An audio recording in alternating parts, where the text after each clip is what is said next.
Alright, let's do one last Thunder Junction video. Apologies in advance for the noise, this is my daughter's activity right now. So Thunder Junction introduced us to some more rabbit folk. We've had a couple in the past. It's not clear if these are Bloomborough rabbit folk. We know on Bloomborough, people transform into animals, but we don't know what they look like when they leave.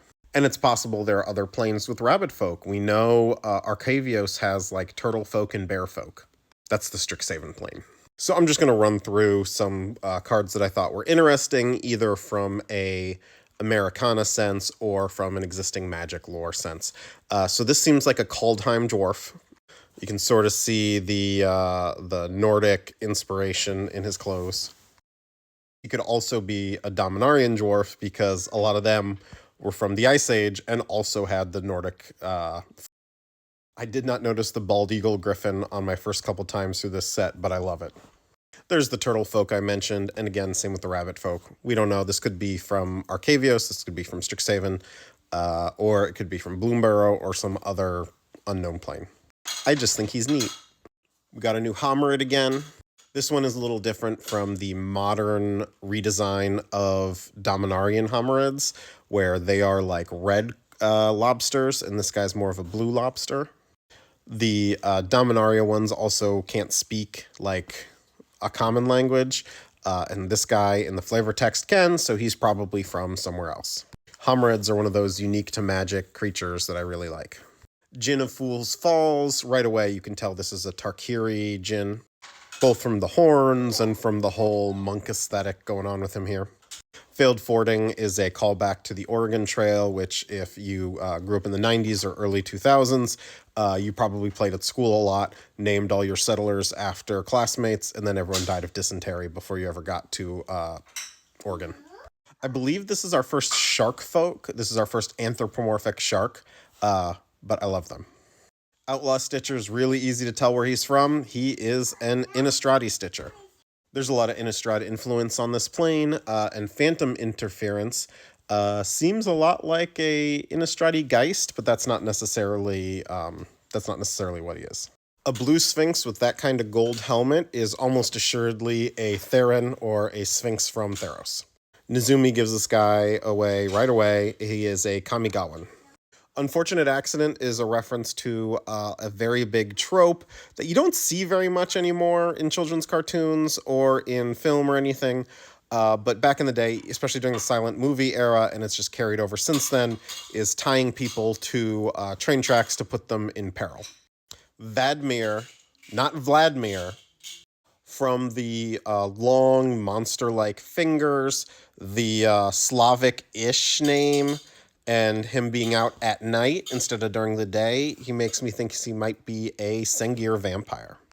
I can't confirm that because we don't have a Legends article on these newer Legends. But he gives me the vibe. And it would make sense because they have a bunch of different vampires from other places here. Why not a Sengir? Cunning Coyote and Resilient Roadrunner are a reference to the classic cartoons starring Wile E. Coyote and the Roadrunner. This goblin is very obviously an Ixalan goblin. This is very much an Ixalan summoner with Ixalan dinosaurs. This looks like a New Capenna elf, mostly because of the horns along with the ears. Baron Bertram Greywater, I think I mentioned before, appears to be an Innistradi vampire, and you can tell because of the eyes. They have black sclera with like a glowing yellow, orange, or red pupils. Bonnie Paul is an Americana reference. If you're not an American, you can be excused for not understanding the reference. This is clearly a Paul Bunyan analog, which is an American folklore, like giant lumberjack man who had a giant blue cow. Griffs are from Innistrad, these, especially the ones with these kind of long, swan-like necks and heads. Doc Orlock looks like he could probably be from Strixhaven, especially if he's a doc and a researcher. It would make sense. It's also the only place we know that has bear folk, at least offhand. Roxanne kind of has the caracal look of the New Capennan Leonin catfolk. There's a lot of New Capenna in this set, and that makes sense because both the Wild Western setting and New Capenna are both based on America around similar time frames. Ruthless Lawbringer is great because he definitely looks to be a Dusk Legion vampire. Like, even his cowboy hat has the split prongs of the conquistador helmet of the Dusk Legion vampires.